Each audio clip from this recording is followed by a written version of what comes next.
Alors, imaginez un instant, et si la vie, c'était en disque vinyle? C'est l'idée qu'on va explorer aujourd'hui. On va plonger dans une série de métaphores vraiment puissantes qui nous proposent de devenir, en quelque sorte, le DJ de notre propre existence, de choisir consciemment la musique qu'on veut entendre, et surtout qu'on veut vivre.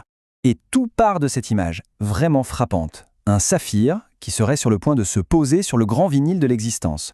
Ce saphir, bien sûr, c'est une image de notre conscience. Et ça nous dit déjà quelque chose de fondamental. Être conscient, ce n'est pas juste être spectateur, regarder le monde défiler, non. C'est un acte, c'est un choix actif de participer. Voilà, cette métaphore du saphir et du vinyle, ce n'est pas juste une belle poésie. C'est vraiment le cœur de notre exploration. Pourquoi? Parce qu'elle a le pouvoir de transformer complètement notre regard sur la réalité et surtout sur notre propre pouvoir d'agir sur cette réalité. Donc il faut un peu oublier l'idée d'une route toute tracée, d'un destin écrit d'avance.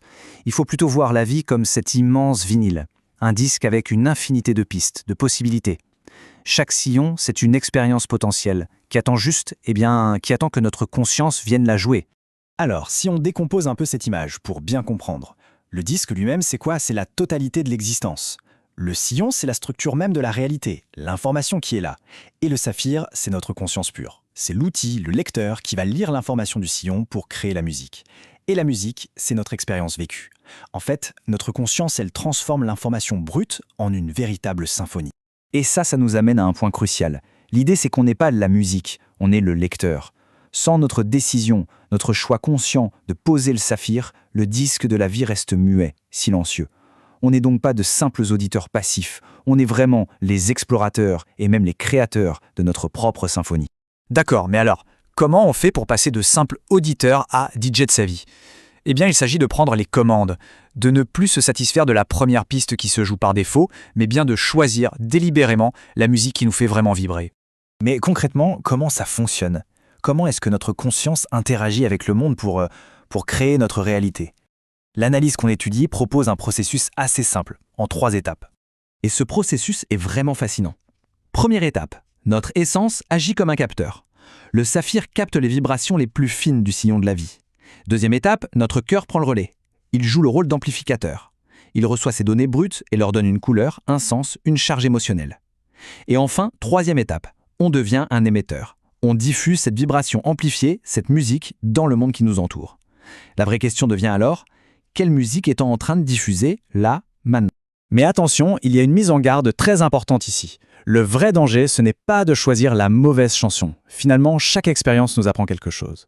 Non, le grand danger, c'est de cesser complètement de choisir. Le danger, c'est de laisser le saphir coincé dans un vieux sillon rayé qui rejoue en boucle la même mélodie encore et encore, transformant la vie en une routine un peu désespérante.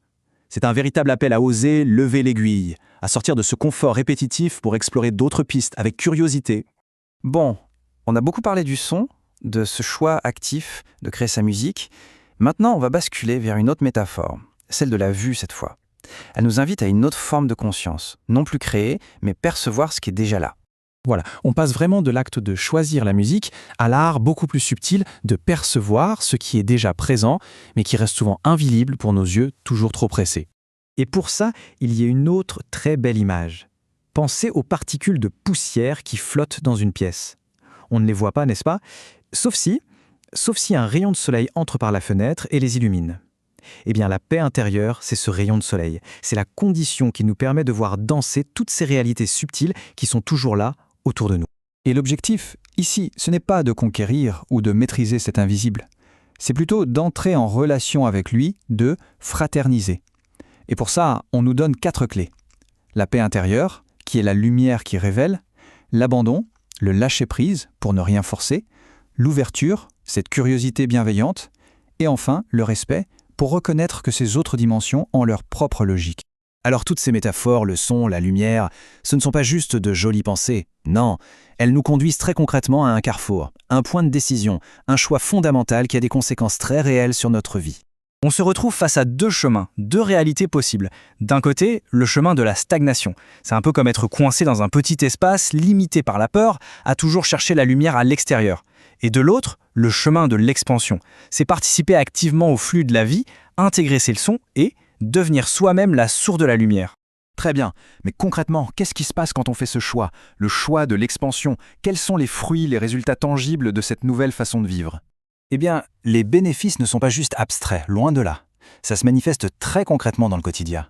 On se libère des jugements hérités, ce qui amène plus de légèreté, on fait plus de place pour des amitiés sincères, on trouve un plaisir plus grand dans le simple fait de vivre, et on maximise notre potentiel d'émerveillement, pas juste de réussite. Et ça, c'est peut-être le message le plus important de tous. Le but de ce voyage intérieur, ce n'est pas de devenir une sorte de sage inaccessible perché sur sa montagne. Non, le but est profondément merveilleusement humain. C'est simplement d'avoir plus de plaisir à être en vie.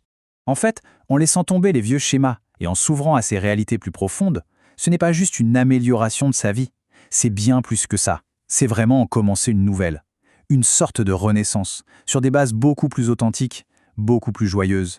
Et pour finir, on boucle la boucle. On revient à notre point de départ, avec ce rappel incroyablement puissant. À chaque instant, on tient entre nos mains ce fameux saphir qui peut changer la musique. Les plus grandes transformations, elles commencent souvent par un tout petit geste, un choix simple, un contact juste avec la réalité. Le pouvoir de changer toute la symphonie de notre vie est là, à portée de main, et l'a toujours été. Et pour celles et ceux qui sentent en eux l'appel d'un son intérieur, d'une reconnexion profonde, l'exploration de ces mondes est une invitation. Pas pour fuir la réalité, mais au contraire, pour en vivre une plus vaste, plus vraie, plus authentique.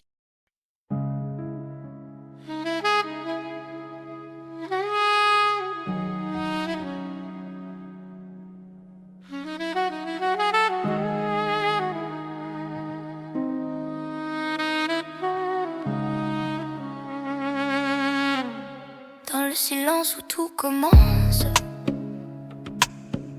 un souffle léger, une danse lente. Les étoiles parlent sans un mot, elles tracent nos chemins d'or. Et si le monde était un livre où chaque page est un rêve qui vibre, Un rêve qui vit, un rêve qui vit. on y écrit nos peurs, nos espoirs et nos cœurs s'y lissent sans détour. Oh, danse avec tes mondes intérieurs. Danse avec tes mondes intérieurs. Laisse-toi porter par les couleurs. Par les couleurs, par les couleurs. Chaque pas est une mélodie, une mélodie, une mélodie. Et la vie chante en harmonie.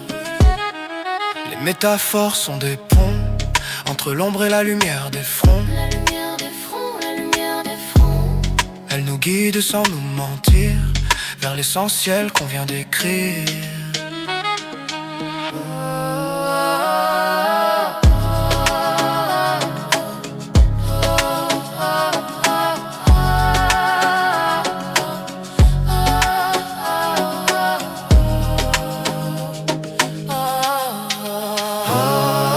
Danse avec tes mondes intérieurs. Danse avec tes mondes intérieurs. Laisse-toi porter par les couleurs. Par les couleurs, par les couleurs. Chaque pas est une mélodie, une mélodie, une mélodie. Et la vie chante en harmonie. Les enseignements sont des graines qu'on sème en terre, qu'on arrose en peine. La rose en peine. Elles germent quand on les écoute et fleurissent quand on les goûte.